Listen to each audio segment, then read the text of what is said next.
Hello hello hello. प्यारे साथी नमस्कार, मैं केशपाल कुमार स्वागत करता हूं आपके अपने परिवार रोजगार विद अंकित में।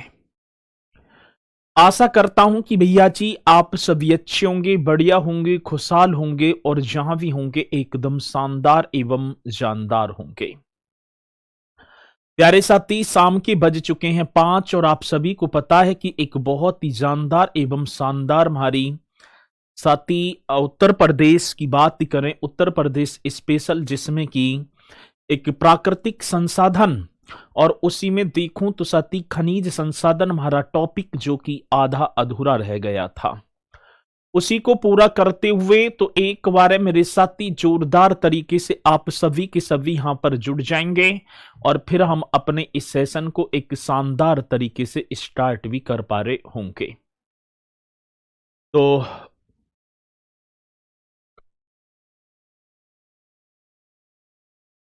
चलो जी, तो यहाँ देखो प्रियंका मिश्रा जी नमस्ते सर जी, साक्षी Yadav ji good evening sir जी, आयुषी गुड इवनिंग सर जी, गुड इवनिंग। तो एक बार जोरदार तरीके से आप सभी के सभी यहाँ जुड़ते हुए और मैं भी अपने इस सेशन को एक शानदार तरीके से स्टार्ट भी करता हुआ।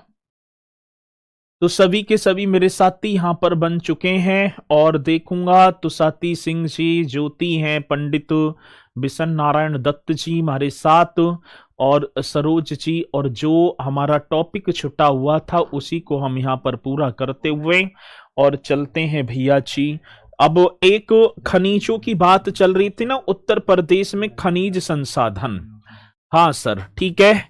कौन सा? तो आप सभी को पता था सर, उत्तर प्रदेश में खनिज संसाधन। ठीक है।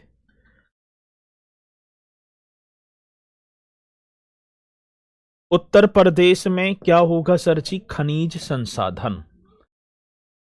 उत्तर उत्तर प्रदेश में खनिज संसाधन, यही तो टॉपिक चला हुआ था हमारा, खनिज संसाधन। ये टॉपिक था भैया जी, संसाधन। ठीक है, उत्तर प्रदेश में खनिज संसाधन, इस तरीके से आप सभी को हेडिंग डाल देनी है और चलेंगे भैया जी सोने की तरफ।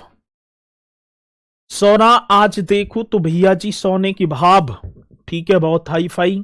तो आप एक खनिज और डालेंगे तो जिसका नाम होगा सर जी सोना। ठीक है, एक नाम आप लिख देंगे, खनिज का नाम होगा सोना। ठीक है, चलो बढ़िया तरीके से सभी लिखते चलेंगे एक एक पॉइंट को सर। अब खनिज में सोने की बात है तो साथी सोना जो है उत्तर प्रदेश में मुख्य रूप से शारदा एवं रामगंगा नदियों के रेत में पाया जाता है। ठीक है, मैं बात करूं यदि सोने की बात होगी तो उत्तर प्रदेश में जो दो नदियां, एक तो होगी शारदा और एक नदी होगी साथी रामगंगा। और राज्य विधायिका को क्या का, ये राज्य विधायिका वाला टॉपिक चल रहा है। जब राज्य विधायिका, ये तो मुझे पता है कि आपकी तैयारी इतनी बेहतरीन है क्योंकि आप मुझसे पढ़ रहे हैं, लेकिन मैंने अभी पढ़ाया ना राज्य विधायिका, तो थोड़ा सा धैर्य रखेंगे। जब राज्य विधायिका आएगा तो फिर यूं कहोगी सर जी। ठीक है, तो इसलिए भैया जी मैं आपसे एक हाथ जोड़कर विनम्र निवेदन करता हूं कि आप इस राज्य की भावी होमगार्ड हैं, तो इस कक्षा की मर्यादा को बनाकर चलेंगे। जब टॉपिक, ठीक है ना, अलग मत हटे करो टॉपिक से। ठीक है, चलो लौकेश त्रिपाठी जी, समझ रहा हूं, लेकिन जो शिक्षा वाला टॉपिक है, अच्छा चलो बहुत बढ़िया, शाबाश। सोने की बात आते साथ ही सोना मुख्य रूप से शारदा और रामगंगा नदियों की रेत में पाया जाता है उत्तर प्रदेश में। ठीक है ना, ये पाया कहां जाता है साथी? तो आप लिख देना, सोना जो होगा, सोना मुख्य रूप से, सोना मुख्य रूप से कौन सा रूप सर जी? मुख्य रूप से शारदा एवं रामगंगा, शारदा एवं क्या होगा भैया जी? रामगंगा, इस तरीके से करेंगे। रामगंगा, रामगंगा नदियों के, रामगंगा नदियों के रेत में पाया जाता है। रेत में पाया जाता है। ये पॉइंट आप सभी को लिख देना है बढ़िया तरीके से, ठीक है जी। हाँ सर, अब देखो मतलब कि सोने की बात होगी ना, सोना मुख्य रूप से उत्तर प्रदेश में देखूं तो साथी नदियां तो बहुत सारी बहती हैं, लेकिन एक शारदा नदी होगी और एक रामगंगा नदी होगी, इन नदियों में पाया जाता है। ठीक है भैया जी।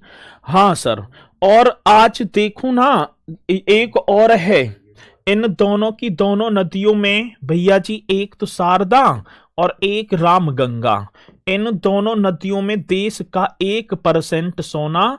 हाँ सर जी, ये भी आप लिख देना, किसकी बात कह रहे हैं, देश का 1%, देश का 1% सोना, सोना इन नदियों में, सोना ठीक है ना, नदियों के रेत में पाया जाता है या नदियों में पाया जाता है। ये पॉइंट तो आप लिख देना, पाया जाता है। लेकिन देखो मैं नदियों में पाया जाता है, अब देखो धीरे धीरे मेरे साथी पाया जाता है, धीरे धीरे खोज होती रहती हैं चीजों की।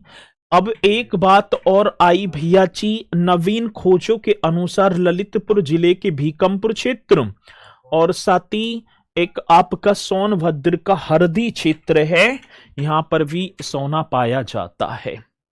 आगे बात समझ में, चलो ठीक है। अब दूसरी एक और बात क्या आती है, नवीन खोजों के अनुसार अभी देखा गया तो ललितपुर का एक क्षेत्र पड़ता है जिसका नाम था भीकमपुर, ललितपुर के भीकमपुर क्षेत्र और साथ ही सोनभद्र के हरदी क्षेत्र में भी हम देखें तो सर जी सोना पाया जाता है।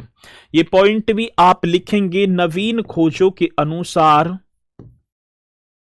कौन सी खोज होंगी, नवीन खोजों के अनुसार इस तरीके से आप लिख पा रहे होंगे, नवीन खोजों के अनुसार। हाँ सर ठीक है, ललितपुर जिला एक डिस्ट्रिक्ट आता है मेरे साथी, ललितपुर, ठीक है। नवीन खोजों के अनुसार ललितपुर जिले के, ललितपुर जी सर, ललितपुर जिले के भीकमपुर क्षेत्र, ललितपुर जिले का कौन सा क्षेत्र होगा सर जी, भीकमपुर क्षेत्र। हाँ सर, भीकमपुर क्षेत्र, ठीक है, क्षेत्र तथा सोनभद्र एक जनपद और होगा सर जी, सोनभद्र जनपद के हरदी क्षेत्र में, सोनभद्र जनपद के हरदी क्षेत्र में सोना पाया जाता है। हरदी क्षेत्र में सोने के मिले हैं, सोना पाया जाता है, ठीक है। चलो भाई, एकदम राइट तरीके से आप सभी को कर देना है। क्वेश्चन क्या पूछा गया है, अभी नवीन खोज जैसी हुई तो नवीन खोजों के अनुसार मेरे साथी कौन सी खोजों की बात है, नवीन खोजों के अनुसार उत्तर प्रदेश के ललितपुर जिले का भीकमपुर क्षेत्र और सोनभद्र का हरदी क्षेत्र, ठीक है। यहां पर हम देखें तो मेरे साथी यहां भी क्या है, वह बुक में नहीं है, अरे भैया चलो ठीक है, मिल जाएगा, बुक में भी सारी चीजें हैं। और ऐसे का ये कह रहे हैं सर जी सोनभद्र में तो कोयला पाया जाता है। अब ये कोई जरूरी थोड़ी है कि जो है, अब जैसे आपका घर है कि घर में एक ही सामग्री, एक ही चीज रखी हुई है, अलग अलग जगह हैं, ठीक है। तो इसलिए भैया जी सोनभद्र जनपद का हरदी क्षेत्र में भी सोना पाया जाता है। अब सोने का उपयोग, हाँ सर, इसका जो यूज है ना, सोने का उपयोग किसमें किया जाता है, अब बात आती है उपयोग की। अब एक हेडिंग और आप डाल देंगे, उपयोग मीन्स क्या हो गया, यूज। सोने के उपयोग की बात तो सर जी सोने का उपयोग आभूषण बनाने में, ये तो सभी को पता है सर जी, आभूषण बनाने में। हाँ सर जी, पहली बात क्या होगी सर, एक हो गया आभूषण बनाने में इसका उपयोग किया जाएगा, पहली बात आभूषण बनाने में, ठीक है जी। दूसरी बात देखो, सोना। अब सबसे ज्यादा तो आभूषण ही है, साथ ही फोटोग्राफी तथा इलेक्ट्रोप्लेटिंग में भी किया जाता है, फोटोग्राफी में भी। हाँ सर, कौन सा हो गया? फोटोग्राफी, फोटोग्राफी व इलेक्ट्रो फोटोग्राफी वह क्या होगा? इलेक्ट्रो प्लेटिंग में, ठीक है, इलेक्ट्रोप्लेटिंग में, इलेक्ट्रोप्लेटिंग में भी इसका प्रयोग, तथा औषधियां बनाने में भी, तथा क्या होगा सर जी? औषधियां बनाने में भी, औषधियां बनाने में, ठीक है, किसका? सोने का प्रयोग किया जाता है औषधियां बनाने में। तो ये पॉइंट आप सभी को लिख देना है। अब क्वेश्चन पूछा जाएगा सर जी इसका यूज किस में किया जाता है? तो आप सभी को पता है आभूषण, सबसे ज्यादा तो आभूषण में ही, ठीक है। फिर उसके बाद मेरे साथी फोटोग्राफी व इलेक्ट्रोप्लेटिंग तथा औषधियां बनाने में इसका प्रयोग किया जाता है। अब दूसरी बात मेरे साथी, एक और खनिज की तरफ हम आपको लेकर चलें। एक खनिज और होगा जिसका नाम होगा तांबा। एक खनिज और मेरे साथी जिसका नाम होगा तांबा। चलो जी, जिसका नाम क्या होगा? तांबा। अब देखो सर जी, तांबा, हाँ सर। अब दूसरी बात तांबे की आती है। तांबा जो होगा, तांबा जो होगा मेरे साथी, ये उत्तर प्रदेश के एक ललितपुर जनपद में सोनराई क्षेत्र पाया जाता है। कौन सा क्षेत्र होगा? तो सर जी तांबा जो पाया जाएगा आपका सोनराई क्षेत्र। बहुत इंपोर्टेंट क्वेश्चन बनेगा सर जी, आप सभी को लिख देना है सोनराई क्षेत्र। और ये सोनराई क्षेत्र कहाँ है? ललितपुर में। अब हमसे पूछा गया भैया जी तांबा कहाँ, तो आप लिख देना तांबा जो होगा ये आपका होगा सोनराई क्षेत्र ललितपुर में। और तांबा मुख्यतः आग्नेय एवं परतदार चट्टानों की सिराओं में, ये हम तांबा देखें ना, तांबा, तांबा तो आपने देखा होगा सर जी। हाँ, अब ये तांबा किस किस में पाया जाता है? मतलब कि तांबे की बात आती तो चट्टान जो होती है ना, आग्नेय एवं परतदार चट्टान, ठीक है ना। तो आप बताएंगे भैया जी आग्नेय, एक तो आग्नेय, एक क्या होगा? आग्नेय एवं परतदार चट्टान, ठीक है। कौन सी? तो मेरे साथी परतदार, परतदार, हाँ जी, परतदार चट्टानों, ये कर देना परतदार चट्टानों। आग्नेय एवं परतदार चट्टानों में सिराओं के रूप में मिलता है। चट्टानों में सिराओं के रूप में मिलता है। इसके रूप में? सिराओं के रूप में मिलता है। सिराओं के रूप में मिलता है। सिराओं के रूप में मिलता है। ये पॉइंट आप सभी को लिख देना है, ठीक है। चलो जी, अब ये किसकी बात है मेरे साथी? तो हम आपसे बात कर पा रहे हैं, तो ये होगा तांबा। अब तांबा ये होगा ना, पॉलिटी की क्लास कब से शुरू होगी? जैसे कोई सा सब्जेक्ट खत्म हो जाएगा तुरंत आपकी पॉलिटी की कक्षा स्टार्ट हो जाएगी। तुरंत मेरे साथी आपकी पॉलिटी की कक्षा स्टार्ट हो जाएगी। तो आप सर जी आज क्लास क्यों नहीं चल रही? अरे भैया चल तो रही है, जब भी तो आप रिप्लाई कर रहे हैं। तो ये भी, अब ये क्वेश्चन आता है कि तांबा उत्तर प्रदेश के किस जनपद में? ललितपुर के साथी, ललितपुर के सोनराई क्षेत्र में। चलो आगे बढ़ो जी। अब इसी के साथ में देखूं मेरे साथी, एक और होगा एंडालुसाइट। एक खनिज और आ जाता है और उसका नाम बनेगा भैया जी एंडालुसाइट। बहुत बढ़िया। कौन सा? तो आप राइट करेंगे एंडालुसाइट। चलो जी, आगे बात समझ में, एंडालुसाइट और हेडिंग डाल देंगे आप एकदम शानदार तरीके से। सती ये कहां पाई जाती? एंडालुसाइट मिर्जापुर व सोनभद्र में। तो आप एकदम राइट करेंगे मिर्जापुर व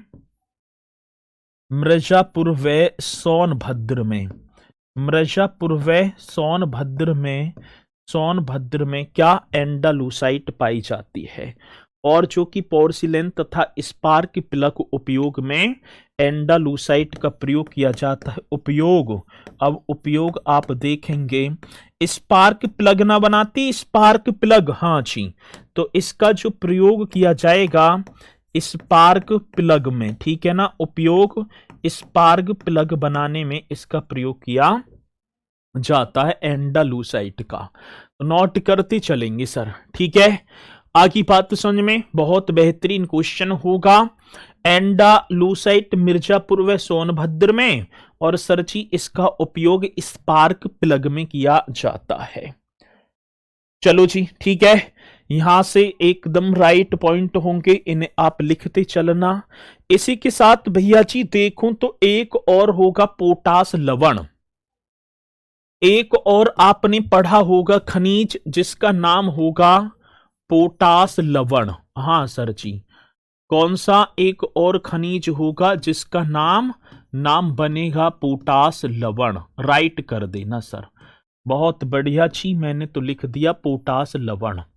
एक और खनिज जिसका नाम पोटास लवण, जो कि चित्रकूट, हाँ, सोनभद्र में भी, एटा तथा बांदा जिले में पाया जाता है।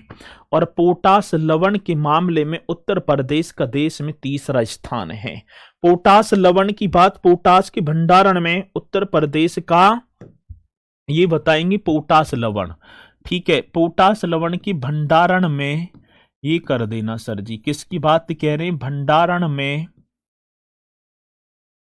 पोटास लवण की भंडारण में उत्तर प्रदेश का देश में तीसरा स्थान है। कौन सा? तो भैया जी तीसरा स्थान है, ये लिख देना है। किसी मेरे साथी को कोई डाउट है? नहीं जी। भैया जी भंडारण में, मतलब पोटास लवण की भंडारण में उत्तर प्रदेश का देश में कहां, कौन सा स्थान है? तीसरा। और ये कहां पाया जाएगा पोटास लवण? तो आप लिख देना चित्रकूट में। हाँ सर, ठीक है। अब ये पाया कहां जाता है? तो एक हो गया चित्रकूट में, फिर इसी के साथ मैं देखूं तो भैया जी बांदा में भी है ना, चित्रकूट में भी मिलेगा, बांदा जनपद भी होगा सर जी, सोनभद्र में भी, और भैया जी एटा जनपद में, सोनभद्र में व एटा जनपद, व कौन सा जनपद? एटा जनपद में हम देखें तो सर जी क्या पाया जाता है? तो राइट आप लिख देना, एटा जनपद में मेरे साथी पोटास लवण। नोट करते चलना है बढ़िया तरीके से, ठीक है। चलो जी,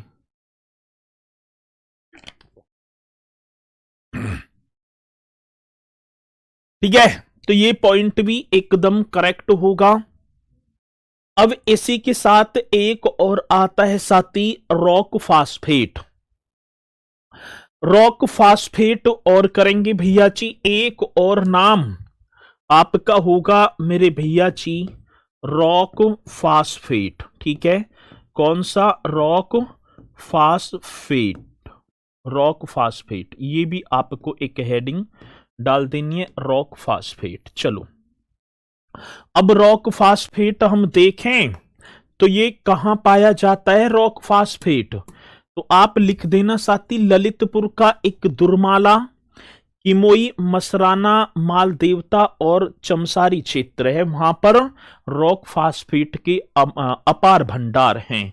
तो आप एक तो लिखेंगे दुर्माला, एक क्षेत्र पड़ता है मेरे साथी दुर्माला, बहुत बढ़िया। एक भैया जी किमोई आएगा क्वेश्चन तो बताएंगे, दुर्माला एक मेरे साथी किमोई, एक मसराना, एक कौन सा होगा? मसराना, ये कर देना, एक मसराना, दुर्माला, किमोई, मसराना, माल देवता, कौन सा सर जी? माल देवता और चमसारी, और क्या हो गया? चमसारी, और क्या हो गया भैया जी? चमसारी।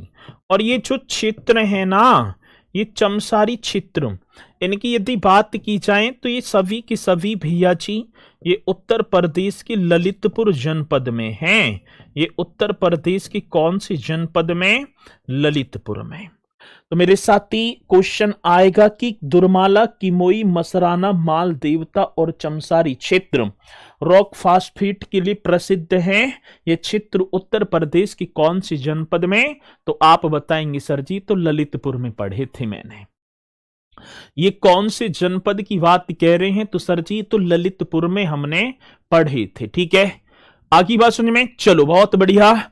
तो रॉक फास्फेट और इसका जो उपयोग है उर्वरक उद्योग और अम्लीय मृदा के उपचार में किया जाता है। रॉक फास्फेट के यदि यूज की बात होगी ना सर जी, इसका जो यूज है, इसका यूज आप लिख देना किसमें? उर्वरक उद्योग होगा। बहुत बढ़िया सर जी, कौन सा उद्योग मेरे साथी? तो राइट कर पा रहे होंगे, उर्वरक उद्योग। उर्वरक उद्योग यहीं पे आएगा, उर्वरक उद्योग। और दूसरी बात मेरे साथी, और अम्लीय मृदा का उपचार, और अम्लीय मृदा का उपचार। अम्लीय कौन सी मृदा होगी? अम्लीय मृदा का उपचार। ये बड़ा बेहतरीन क्वेश्चन है, अम्लीय मृदा का उपचार। तो मेरे साथी उर्वरक उद्योग और अम्लीय मृदा का जो उपचार होगा, इसी में हम देखें तो भैया जी, ठीक है ना, इसी में हम देखें रॉक फास्फेट का प्रयोग किया जाता है। किसी मेरे साथी को कोई डाउट है? नहीं जी, किसी को भी नहीं डाउट है, कोई भी आगे चलेंगे। चलें आगे बढ़ेंगे। अगला एक और होगा एस्बेस्टस। ठीक है, एक और होगा जिसका सीमेंट निर्माण व विद्युत उपकरण में प्रयोग किया जाता है सर। एक और आप लिख पा रहे होंगे, एस्बेस्टस। हाँ सर जी, मतलब एस्बेस्टस। एस्बेस्टस, ये एकदम राइट सर जी, एस्बेस्टस। आगे बात समझ में, चलो एक और हेडिंग डालेंगे, एस्बेस्टस। अब इसकी बात आती है एक मिर्जापुर, मतलब प्रदेश के मिर्जापुर व बड़ागाम क्षेत्र, एक बड़ागाम क्षेत्र है झांसी में पड़ता है बड़ागाम क्षेत्र, झांसी में, वहीं पर, ठीक है जी, ठीक है, वहीं पर एस्बेस्टस पाया जाता है। चलो तो आप करेंगे साथी प्रदेश के मिर्जापुर,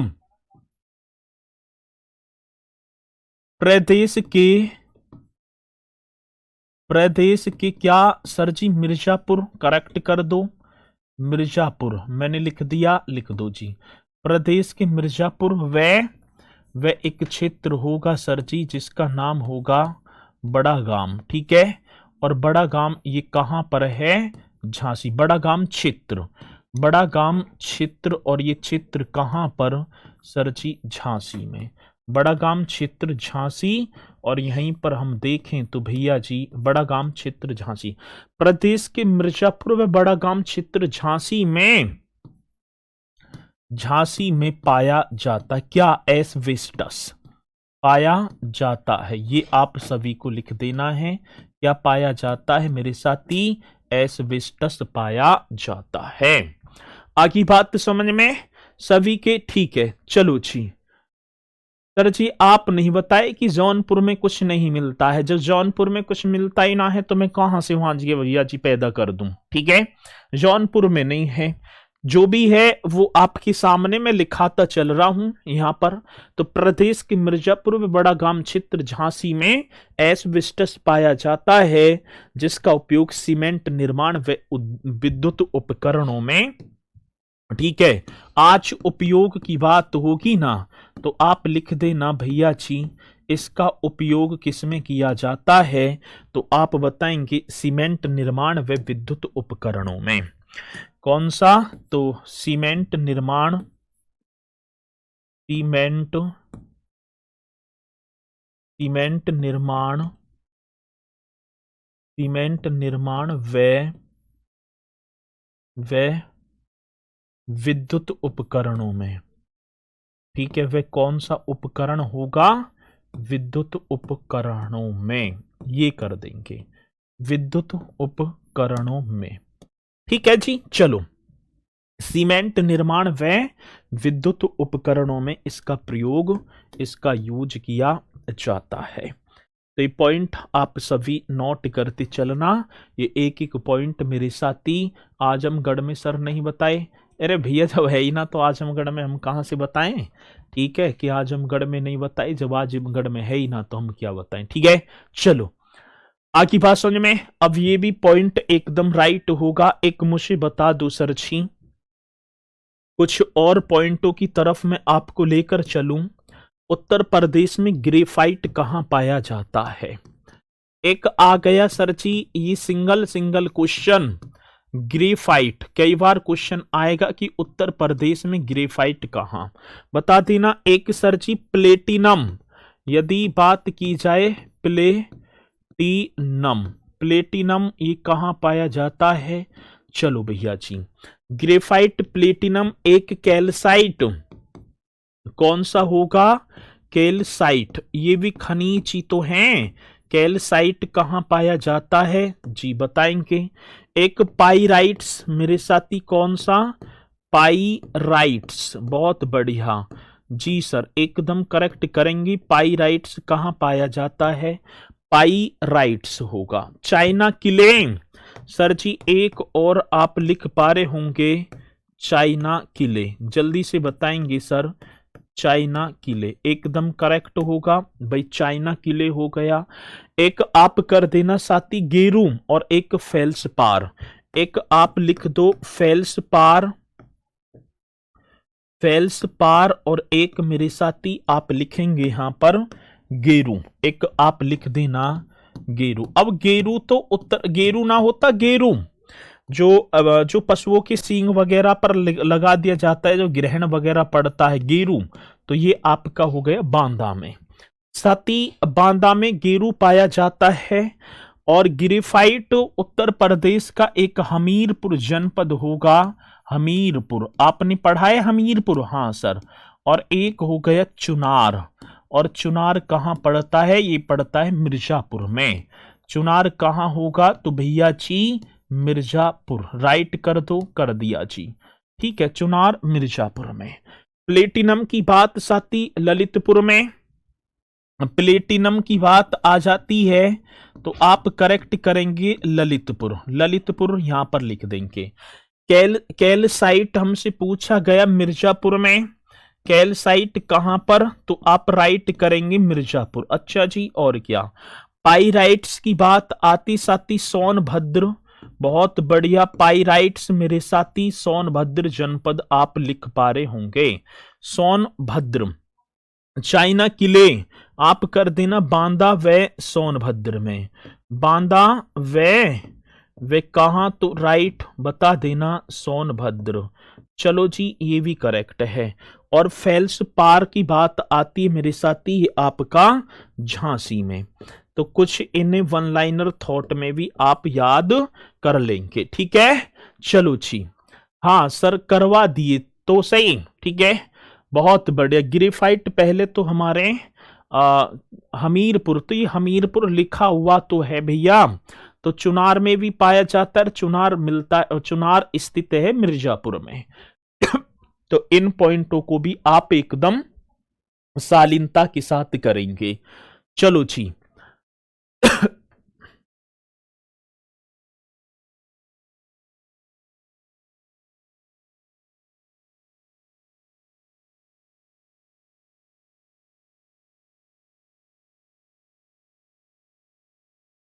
चलो भाई, आखिरी बात समझ में यहां तक? यहां तक सभी के समझ में आगे पॉइंट ना? आ गई सर। अब आगे बढ़ो। अब देखो यहीं पर ये हमारे खनिज संसाधन होते हैं कंप्लीट। कुछ मैंने पहले आप सभी को कराए थे और कुछ हो गए ये। अब चलते हैं आगे। अब एक पेज कट गया यहां पर है, एक पेज कट गया।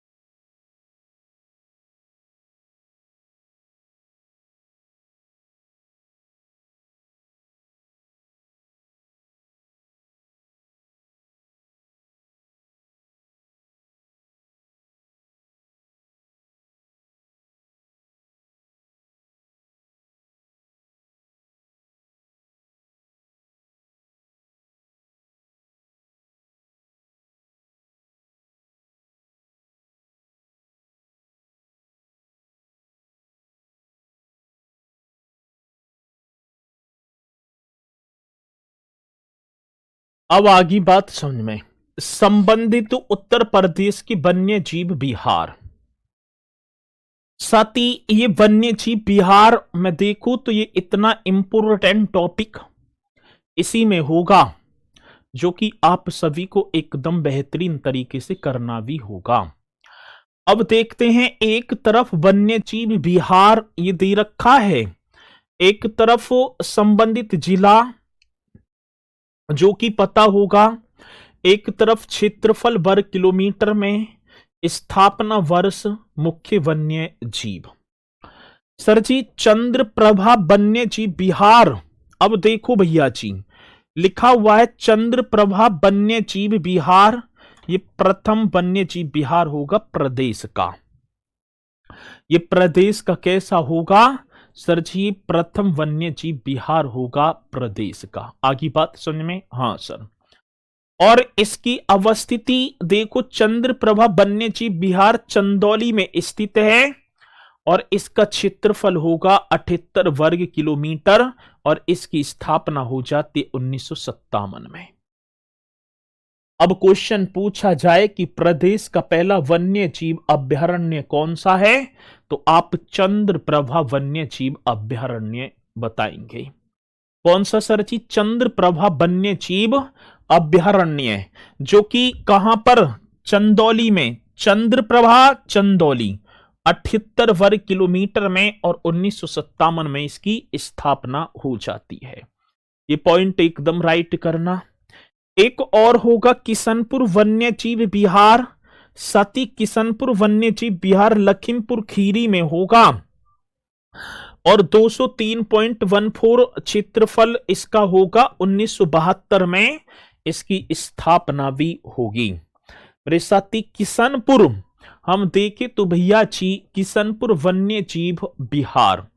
अब क्वेश्चन पूछा गया कि किशनपुर वन्य जीव बिहार कहां स्थित है? लखीमपुर खीरी में और 203.41 वर्ग किलोमीटर, 1972 में इसकी स्थापना वर्ष। इन दोनों पॉइंट बहुत इंपोर्टेंट हैं जो कि आप लिखेंगे एकदम राइट तरीके से।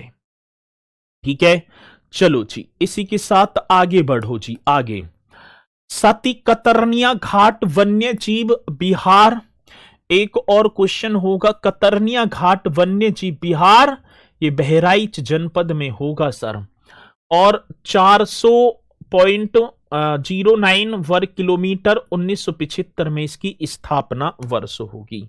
ठीक है जी, कितनी? 75। तो कतरनिया घाट वन्य जीव अभयारण्य ये कहां स्थित है? बहराइच में।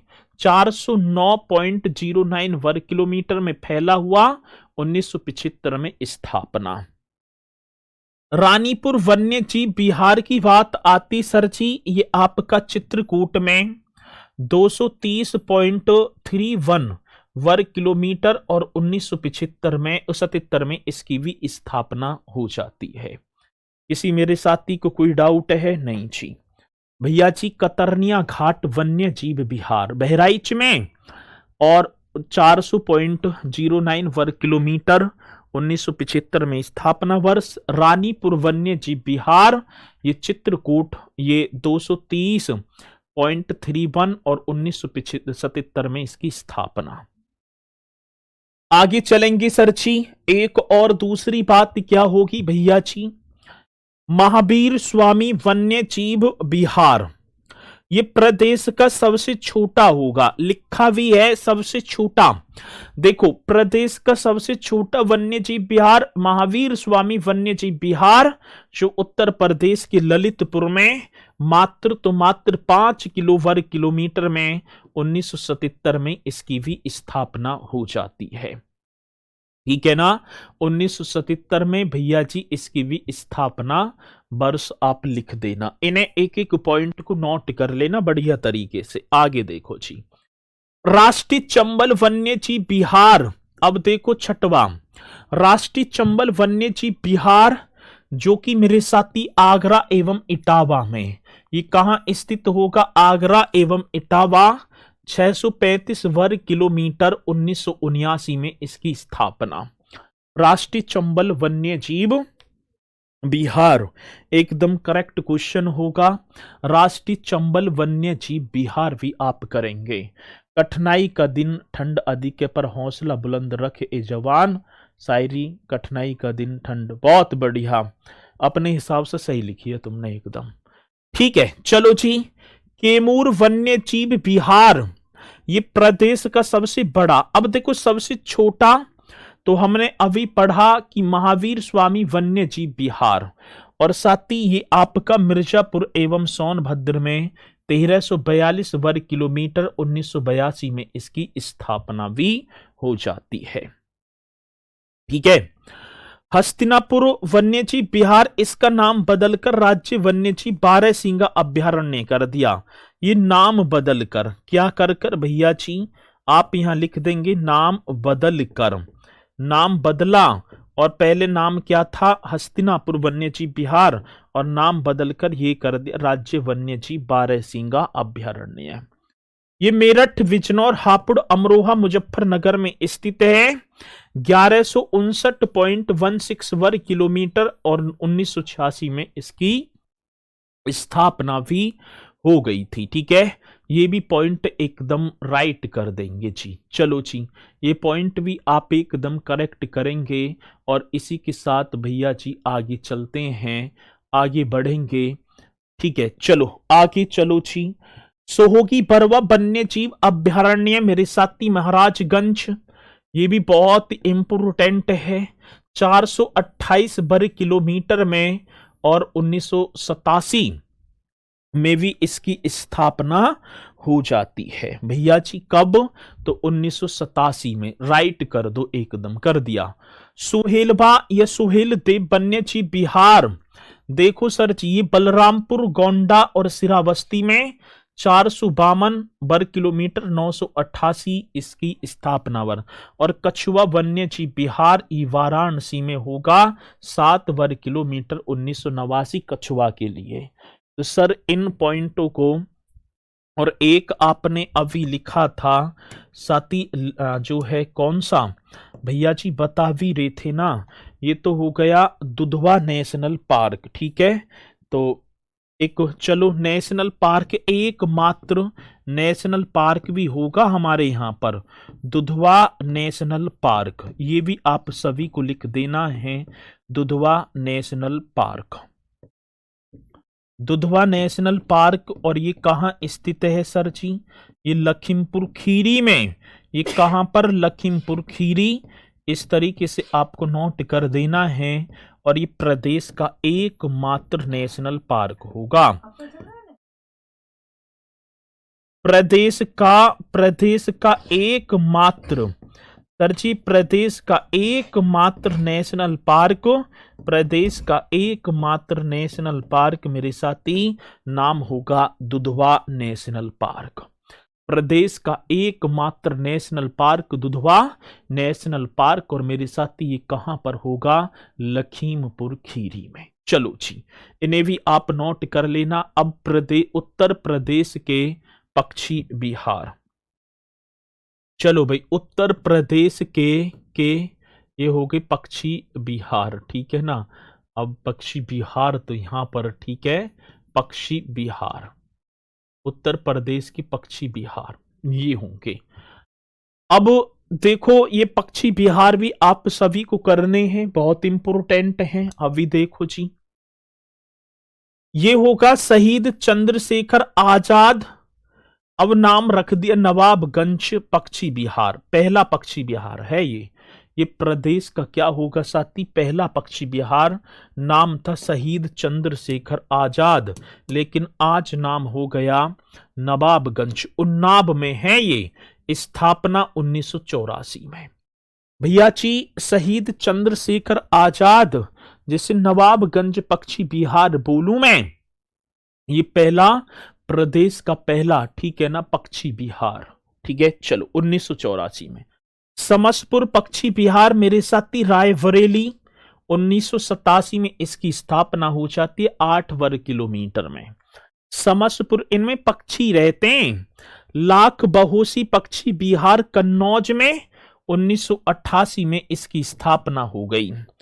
ओखला पक्षी बिहार मेरे साथी गौतम बुद्ध नगर यहीं पर है 1990। बखीरा पक्षी बिहार साथी ये आपका संत कबीर नगर 1990।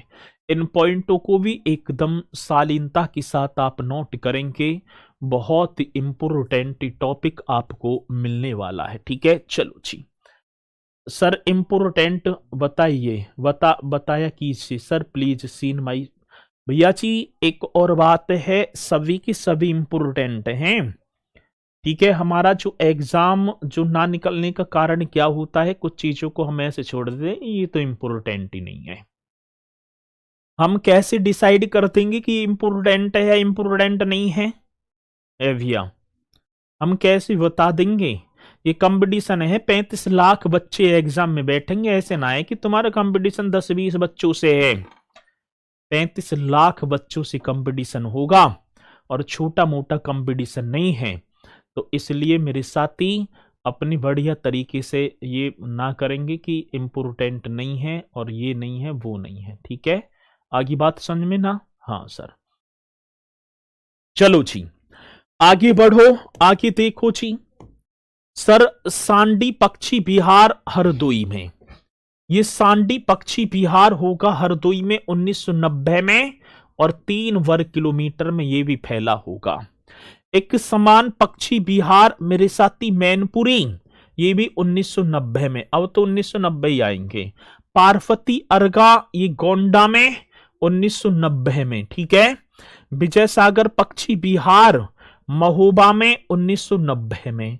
साथी पटना पक्षी बिहार एटा में 1990 में। चलो जी बहुत बढ़िया। जयप्रकाश नारायण नाम बदल दिया, सुरहाताल, पहले नाम था सुरहाताल, अब जयप्रकाश नारायण जो कि आपका बलिया 1991 में स्टैब्लिश। सूर सरोवर पक्षी बिहार आगरा एवं इटावा 1991 में 4 वर्ग किलोमीटर में होगा। ठीक है, आगे बात समझ में? चलो जी बहुत बढ़िया, यहां तक पॉइंट आप सभी के। ठीक है, चलो ये भी आप एकदम राइट कर देना। अगला क्वेश्चन, डॉक्टर भीमराव अंबेडकर पक्षी बिहार प्रतापगढ़ कुंडा में 2003 में 4 वर्ग किलोमीटर। शेखा झील पक्षी बिहार ये सबसे छोटा पक्षी बिहार होगा अलीगढ़ में 2016 में 0.40 वर्ग किलोमीटर। और चांद खमरिया कृष्ण मृग आरक्षित वन क्षेत्र में जा, ये प्रयागराज में पड़ता है 2017 में और 126.12 वर्ग किलोमीटर। इन्हें एक एक पॉइंट को याद कर लेना। ठीक है ना, इससे बाहर तो भैया जी अभ्यारण्य पक्षी बिहार पूछेगा ना। और ये बात समझ में ना? तो एक एक पॉइंट को इतनी बेहतरीन तरीके से आप करेंगे। हाँ सर जी, इज्जत नगर बरेली में है? नहीं, नहीं है भाई, इज्जत नगर बरेली में है। अरे इज्जत नगर बरेली में ही है। ठीक है, चलो ठीक है, तो ये एकदम राइट होंगे, याद भी होना चाहिए। आप लिखने नहीं दे रहे हैं तो अब लिखते ही रही हो। भैया अब लिखते ही रहना है, अब तुम्हें करना ही क्या है, अब लिखना बढ़िया तरीके से एक एक पॉइंट को, और साथ के साथ रात को इन्हें ऐसे रट्टा मार के याद कर देंगे। और इसके बाद मेरे साथी कल जो हमारा टॉपिक होगा वो होगा उत्तर प्रदेश के पुलिस एवं प्रशासनिक व्यवस्था वाला। तो इन्हें करना एकदम शालीनता के साथ, और मुझे पूर्णतः विश्वास है कि मेरे साथी आप ठीक है ना करेंगे जरूर। ठीक है, चलो तो कल, हाँ जी ये बहुत है सर जी, कल मिलेंगे बढ़िया तरीके से एक और नए टॉपिक के साथ। एक टॉपिक रह गया फिर उत्तर प्रदेश की योजना, ये भी दे रखा है टॉपिक, उसे भी हम करेंगे। तो सभी बोलेंगे मेरे साथी जय हिंद जय भारत।